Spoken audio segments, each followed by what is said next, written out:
ಅಸ್ಸಾಂನಲ್ಲಿ ನಡೆದ ಒಂದು ನಿಜ ಸಂಭವವನ್ನು ನಿಮಗೆ ಹೇಳುತ್ತೇನೆ ಕೇಳಿರಿ. ಸೋಬರ್ ಎಂಬಾತನು ಒಬ್ಬ ತರಕಾರಿ ವ್ಯಾಪಾರಿ. ಒಂದು ದಿನ ಹಾಗೆ ಆತನು ವ್ಯಾಪಾರ ಮಾಡುತ್ತಾ ಹೋಗುತ್ತಿರುವಾಗ ಒಂದು ತಿಪ್ಪೆಯಲ್ಲಿ ಒಂದು ಕೂಸು ಅಳುವುದನ್ನು ಕೇಳಿಸಿಕೊಂಡು ತಿಪ್ಪೆಯ ಹತ್ತಿರಕ್ಕೆ ಹೋಗಿ ನೋಡಿದಾಗ ಒಂದು ಸುಂದರವಾದ ಹೆಣ್ಣು ಮಗುವು ತನ್ನ ಎಳೆಯ ಕಾಲುಗಳನ್ನು ಆಡಿಸುತ್ತಾ ಅಳುತ್ತಿರುವುದನ್ನು ಸೋಬರ್ ನೋಡಿ ಅದನ್ನು ಎತ್ತಿಕೊಂಡು ತನ್ನ ಎದೆಗಪ್ಪಿಕೊಂಡನು. ಆಗ ಆ ಮಗು ಅಳುವುದನ್ನು ನಿಲ್ಲಿಸಿತು.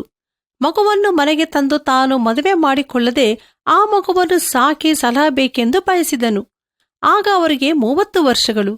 ಆ ಮಗುವಿಗೆ ಜ್ಯೋತಿ ಎಂಬ ಹೆಸರನ್ನಿಟ್ಟು ರಾತ್ರಿ ಹಗಲು ಕಷ್ಟಪಟ್ಟು ದುಡಿದು ಆ ಮಗುವಿಗೆ ಯಾವುದೇ ಕೊರತೆಯಿಲ್ಲದೆ ಸಾಕಿದನು.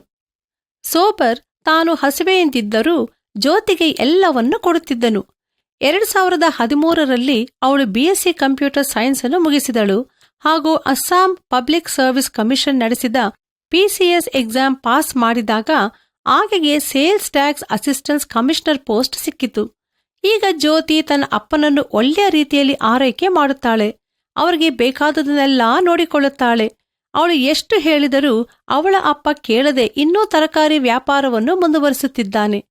ಹೌದು, ಸೋಬರ್ ಜ್ಯೋತಿಯ ಜೀವಿತದಲ್ಲಿ ಒಂದು ಜ್ಯೋತಿಯನ್ನು ಬೆಳಗಿಸಿದರು. ಹಾಗಾದರೆ ನಾವೇನು ಮಾಡುತ್ತಿದ್ದೇವೆ? ಸೋಬರ್ ಅವರಂತೆ ದೊಡ್ಡ ತ್ಯಾಗವನ್ನು ಮಾಡದೆ ಹೋದರೂ ಇತರರಿಗೆ ಸಹಾಯವನ್ನು ಮಾಡಿ ಅವರ ಜೀವಿತಗಳಲ್ಲಿ ಚಿಕ್ಕ ಚಿಕ್ಕ ದೀಪಗಳನ್ನು ಬೆಳಗಿಸೋಣವೇ? ನೀವು ಲೋಕಕ್ಕೆ ಬೆಳಕಾಗಿದ್ದೀರಿ, ನಿಮ್ಮ ಬೆಳಕು ಜನರ ಮುಂದೆ ಪ್ರಕಾಶಿಸಲಿ ಎಂದು ಬೈಬಲ್ ಹೇಳುತ್ತದೆ. ಹಾಗಾದರೆ ನಾವು ಎಷ್ಟು ಜನರಿಗೆ ಬೆಳಕಾಗಿದ್ದೇವೆ?